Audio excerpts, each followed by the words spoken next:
009956. The big question today: should absent parents be punished for not paying their CSA, their child maintenance? It's as separated parents who refuse to pay their child support could face ruining their own credit rating on a tough new powers to be brought in next year. Ray Barry is from Wolverhampton, chair of Real Fathers for Justice. Good morning, Ray. Good morning to you, Danny. Good morning. Welcome to the show. Should absent fathers, and I'm generalising now, but let's just stick with it, should they be punished for not paying for their kids? Well, I think that the point is that they laws should be enforced, but the issue of seeing your children should be linked as a matter of law with paying child support. And I really think that this would deal with an awful lot of the problems which your callers have been making this morning. I've got a lot of sympathy with the guy, Mr. Anonymous, who was speaking a little while ago about not being allowed to see his 10-year-old child, but still being chased for child support. And I think it's that fundamental injustice which drives a lot of this behaviour of trying to avoid paying child support, and it could be fixed by linking the two. Nevertheless, Ray, it's the kids who are suffering.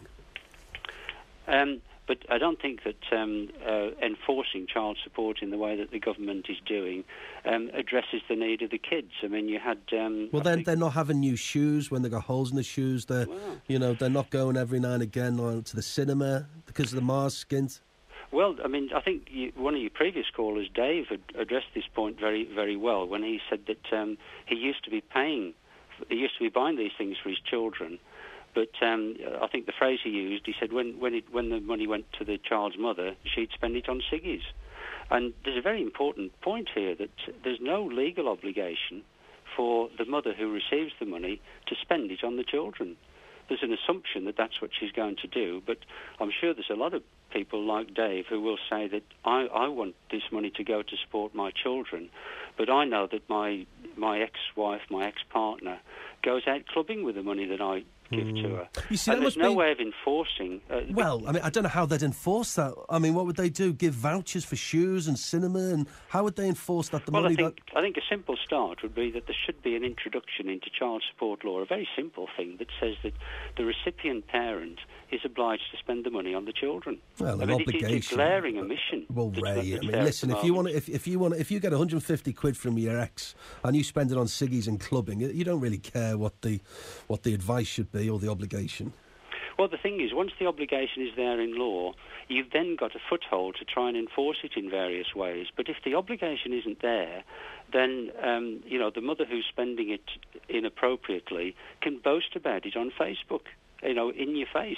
And that is so galling when that happens. No, I can imagine it is, yeah. And I mean, this is part of the root of why, dads in that situation are saying, I'm just, I'm so annoyed by this that I'm just not going to pay it anymore. Do you think, Ray, though, that the system allows for any sympathy behind these stories? I think they have to be fairly strict and they have to have boundaries, don't they? Otherwise, it's so arbitrary. There's going to be little hearings all across the country and fellas will be saying, well, she smokes 20 a day and the judge will say, well, hang on, no, you still got to put shoes on your kids. It's just going to clog the system down, isn't it?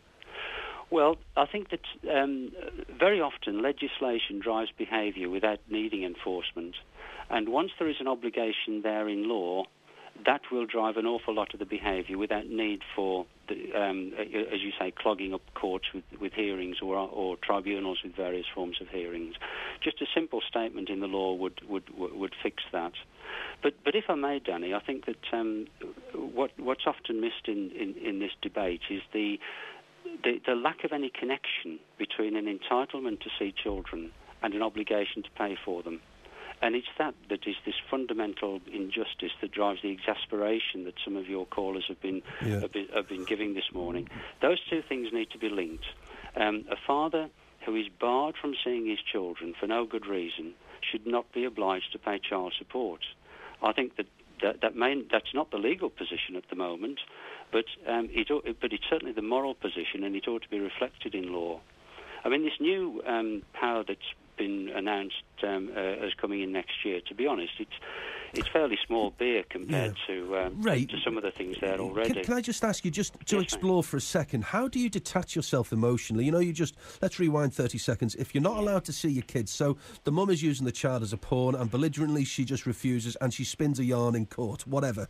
Don't you still love your child enough to make sure that they have new shoes? I think what gets in the way here, Danny, I mean, if I could just say, in my own case, I didn't get to see two of my children throughout their growing up years, and I paid child support religiously all the time, never missed.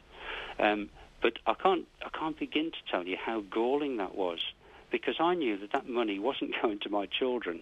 It was going to the person who was preventing me seeing my children.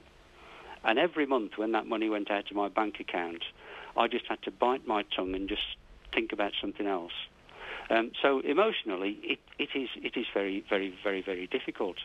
I mean, in terms of the emotional effect on people, I mean, the suicide rate among men is 3 times as high as it is among women. And many of those who commit suicide are dads who simply can't face carrying on living because they're without their children. And the state just has no compassion for those fathers. There is no enforcement of their entitlement to see their children. And in fact, one of the more draconian powers that the CSA already has, far more serious than the ones that they're introducing next year, is that the CSA can pursue these fathers who commit suicide beyond the grave. They can claim arrears of CSA from their estate. All right. So the law won't enforce the dad's right while he's alive to see his children, but it will enforce his obligation to pay after he's dead. Ray Barry, Chair of Real Fathers for Justice. Thanks for your time, Ray. Thanks, Danny. Thank you. 03453 009956. Let me just tell you, I spoke to a pal of mine who I will speak to and touch base with every 6 to 9 months. We were very close, but you know what it's like in life. Sometimes you sort of like separate and you move to one side of the country and you're just not as close. And I spoke to him last night, and I'm going to his 50th birthday party on November the 29th with my wife Danielle. And I tell you what, he was so upbeat and buoyant. He was like a new man. Let me tell you why. Because he's back in touch with his family. His son and his daughter. His daughter's 19, his son is 24, and via Facebook he found the children, or the young adults now, and he's back in touch with them. And I tell you what, he was like a different guy. And let me be really honest with you, I'm not going to name him, but he tried to kill himself.